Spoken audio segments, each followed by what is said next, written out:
Hi, வணக்கம். எல்லாரும் எப்படி இருக்கீங்க? இது நம்மளோட டே 2. நம்ம காலையிலே கொஞ்சம் டயர்டாக இருந்தாலும் நம்ம ஏர்லி மார்னிங்கே இன்றைக்கி ஃபுல் டே பிளான் வச்சுட்டு தான் நம்ம கிளம்புறோம்.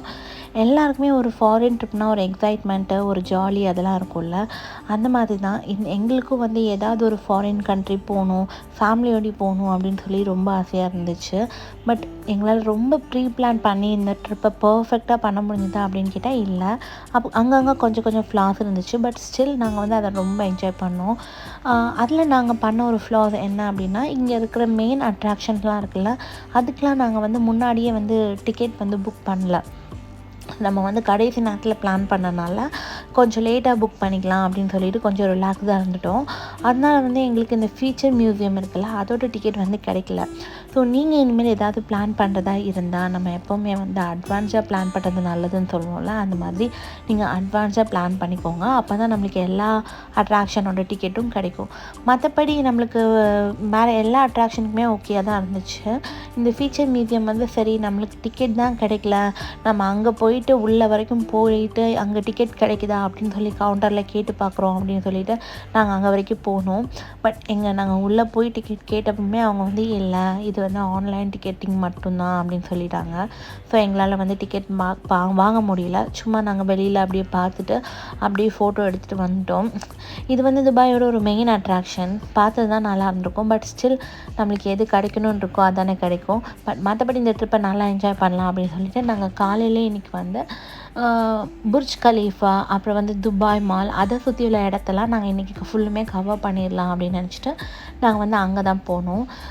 புர்ஜ் கலீஃபாவோட டாப் ஃப்ளோருக்கு போகிறதுக்கு நாங்கள் ஆல்ரெடி வந்து டிக்கெட் வாங்கியிருந்தோம். ஸோ நீங்கள் போகிறதா இருந்தாலும் முன்னாடியே வந்து ஆன்லைனில் வந்து அதுக்கு டிக்கெட் வாங்கிடுங்க.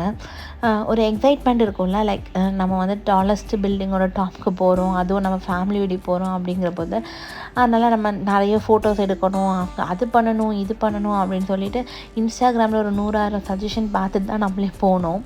அண்ட் இங்கே போகிற வழி ஃபுல்லாகவுமே இந்த சுற்றி பில்டிங்ஸ் தான். எப்படி இருந்துச்சு அப்படின்னா, நம்ம இங்கிலீஷ் படத்துலலாம் அனிமேஷன் பார்ப்போம்ல, அந்த மாதிரி தான் இருந்துச்சு.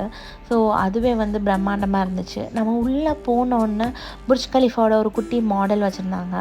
அப்புறம் வந்து செவுரு பக்கத்தில் அப்படி எல்லாமே வந்து இந்த துபாயோட அந்த பழைய துபாய் எப்படி இருந்துச்சு, அவங்க எப்படி அதை மாடர்னாக மாற்றினாங்க, அதோட ஹிஸ்ட்ரி எல்லாமே வச்சுருந்தாங்க. அதெல்லாம் அப்படியே பார்த்துட்டே தான் நம்ம வந்து உள்ளுக்கு போனோம். உள்ளுக்கு அந்த துபாய் மால்லேருந்து அந்த இதை கண்டுபிடிக்கவே எங்களுக்கு கொஞ்சம் கஷ்டமாக தான் இருந்துச்சு. பட் அப்படி அங்கங்கே கேட்டு அப்படியே வந்துட்டோம். லிஃப்ட்டெலாம் பார்த்தீங்கன்னாவே கவுண்ட் டவுன்லாம் வச்சுருந்தாங்க. லிஃப்ட்டுக்குள்ளவே ஃபுல்லும் 360 டிகிரி டிவி தான், ஃபுல்லும் எல்இடியில் வந்து வேறு உலகத்தில் உள்ள எல்லா பெரிய பெரிய டவர்ஸு, இப்போ இதில் பார்த்தீங்கன்னாலே பாரிஸ் ஈஃபில் டவர்ஸ் அதெல்லாம் தெரிஞ்சுட்டு அதில் ஹைட்டு கம்பேர் பண்ணி காமிச்சிட்டு இருந்தாங்க. ஸோ அப்படியே நம்ம மேலே போயிட்டோம். மேலே போனால் என்ன, துபாயை அப்படி ஃபுல்லும் 360 டிகிரியில் பார்க்க முடிஞ்சிச்சு. ஒரு சைடில் ஃபுல்லாகவே வந்து ஓல்டு துபாய், இன்னொரு சைடில் ஃபுல்லாகவே மாடர்ன் துபாய் அந்த மாதிரி இருந்துச்சு. ஆனால் பாருங்களேன், ஒரு பாலைவனத்தை இவனுங்க என்னெல்லாம் பண்ணி வச்சுருக்கானுங்க அப்படின்னு சொல்லிட்டு அப்படியே ஒரு மாடர்னைஸாக மாற்றி வச்சுருந்தாங்க. அப்படி சென்டரில் எல்லா இடத்துலையுமே வான அளவு கட்டிடத்தை கட்டி வச்சுருக்கானுங்கல்ல, அதுதான் ஃபுல்லாக தெரிஞ்சிச்சு. எவ்வளோ பில்டிங்ஸு, ஒவ்வொரு பில்டிங்குமே ஒவ்வொரு டைப்பு. பாலைவனத்தில் எப்படிடா இவ்வளோ மரம் வந்துச்சு அப்படிங்கிற மாதிரி நிறைய இடத்துல பச்சை பச்சைன்னு கூட தெரிஞ்சிச்சு. அந்த தூரமாக தெரியுதுல்ல, அது வந்து அந்த அட்லாண்டஸோட வியூ. ரோடெல்லாம் பாருங்களேன், எப்படி வளைச்சி சுற்றி கட்டியிருக்காங்க அப்படின்னு சொல்லிட்டு. அதை அவ்வளோ பிளான் பண்ணி அவ்வளோ திங்க் பண்ணி கட்டியிருக்காங்க அப்படின்னு நினைக்கும் போதே வந்து ஐயோ எவ்வளோ பிரம்மாண்டமாக இருக்குது அப்படி தான் இருந்துச்சு. ஆனால் சூப்பராக இருந்துச்சுங்க இதை பார்க்குறதுக்கு. கண்டிப்பாக துபாய் போனீங்க அப்படின்னா இதை மறக்காமல் பாருங்கள். எப்படியுமே துபாய் போகிற எல்லாருமே இந்த இடத்துக்கு கண்டிப்பாக போவாங்க. அதே மாதிரி தான் நானும் சொல்கிறேன். ஸோ இதை மிஸ் பண்ணாமல் பார்க்க வேண்டிய இடம் தான். ஸோ இதில் நிறைய ஃபோட்டோஸ் இருக்கலாம், எவ்வளோ நேரம் வேணாலும் இருக்கலாம். டைம் லிமிட்லாம் அவங்க எதுவுமே பெருசாக சொல்லலை. ஸோ நாங்கள் ரொம்ப நேரமாக அங்கே இருந்துட்டு ஃபோட்டோ எடுத்துகிட்டு அந்த மாதிரி இருந்தோம். ஆல்ரெடி நாங்கள் நிறைய நடந்து வந்ததுனால ரொம்ப டயர்டாக வேறு இருந்துச்சு. ஸோ அங்கேயே கொஞ்சம் உட்காந்து இந்த வியூ எல்லாம் பார்த்துட்டு கொஞ்சம் ரிலாக்ஸ் பண்ணிவிட்டு அப்படி பண்ணனால ரொம்ப நல்லா இருந்துச்சு. ஸோ நீங்களுமே வந்து அங்கே இந்த போகிறீங்க அப்படின்னா ஒரு ரிலாக்ஸ்டாக போகிற மாதிரி பார்த்துக்கோங்க. அவசரமாக பார்க்காம. எங்களுக்கு வந்து பெருசாக டூர் பிளானர்ஸ் அந்த மாதிரிலாம் இல்லை, நாங்களே பிளான் பண்ண டூர் அப்படிங்கிறதுனால எங்களுக்கு டைம் கன்ஸ்டன்ட்லாம் வந்து இல்லை. ஸோ இதை முடிச்சு நம்ம அப்படியே போனது வந்து துபாய் மால். எல்லாத்துக்குமே தெரியும் உலகத்தோட பெரிய மால். கண்டிப்பாக ஒரு நாளெல்லாம் சுற்றி பார்க்கலாம் முடியாது. பட் மெயினாக அங்கே துபாய் மாலில் பார்க்க வேண்டிய அட்ராக்ஷன் அப்படின்னு சொல்லிட்டு நான் கொஞ்சம் தேடி வச்சுருந்தேன். அதெல்லாம் தான் பார்த்தேன். அதில் ஒரு விஷயம் தான் இந்த வந்து ஃப்ளையிங் மேன். இந்த ஃப்ளையிங் மேன் வந்து 4 ஃப்ளோரில் இருக்கவங்க. நம்ம எந்த ஃப்ளோர் பார்த்தாலும் இந்த ஃப்ளையிங் மேனை பார்த்தலான்னு வச்சுக்கோங்களேன். ஆனால் இதுவுமே வந்து ஒரு ஃபோட்டோ ஸ்பாட் அப்படிங்கிறதுனால இங்கே வந்து நிறைய பேர் வந்து ஃபோட்டோ எடுத்துகிட்டு இருந்தாங்க. நம்மளும் வந்து அந்த ஜோதியில் ஐக்கியமாகும் அப்படின்னு சொல்லிட்டு அந்த ஃபோட்டோலாம் எடுத்துட்டோம். நம்மளால் வாங்க தான் முடியாது, திங்ஸ் தான் வாங்க முடியாது, ஆனால் சாப்பாடு வாங்கி சாப்பிட்லாம் அப்படிங்கிறதுல நாங்கள் ஒரு குறியாகவே இருந்தோம். அங்கே நிறைய பக்கலவா, ட்ரை ஃப்ரூட்ஸ் அதெல்லாம் இருந்துச்சு.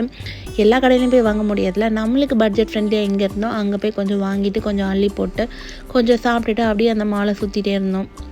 நம்மளோட மெயின் எய்மே சுற்றுறது தான், வாங்குறது இல்லை அப்படிங்கிறதுல நாங்கள் ஃபிக்ஸ் ஆகிட்டோம். ஏன்னா வந்து இங்கே வந்து செம்ம காஸ்ட்லி, அதெல்லாம் நாங்கள் தெரிஞ்சு தான் போனோம். இது ஷாப்பிங் பிளேஸ் இல்லை அப்படின்னு.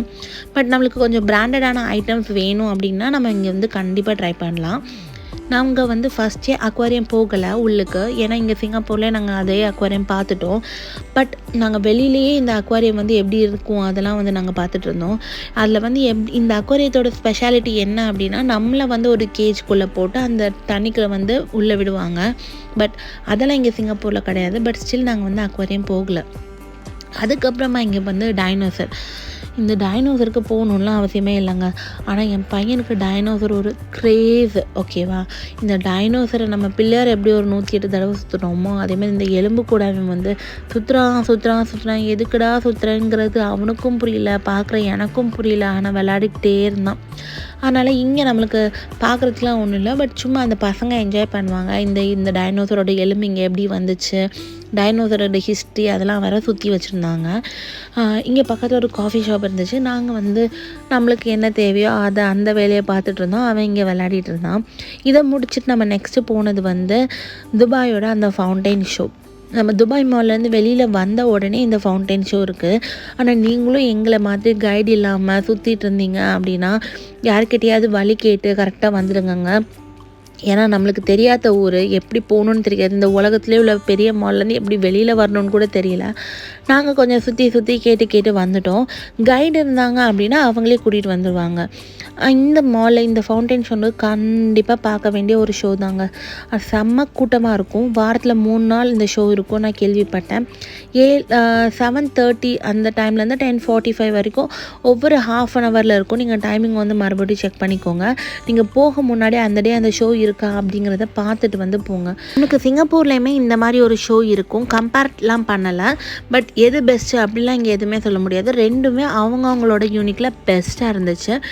இதில் வந்து அந்த துபாய் புர்ஜ் கலிஃபாவோட அதில் சேர்ந்துமே அந்த சாங்க்கு ஏற்ற மாதிரி அதை லைட்னிங் பண்ணியிருந்தாங்க.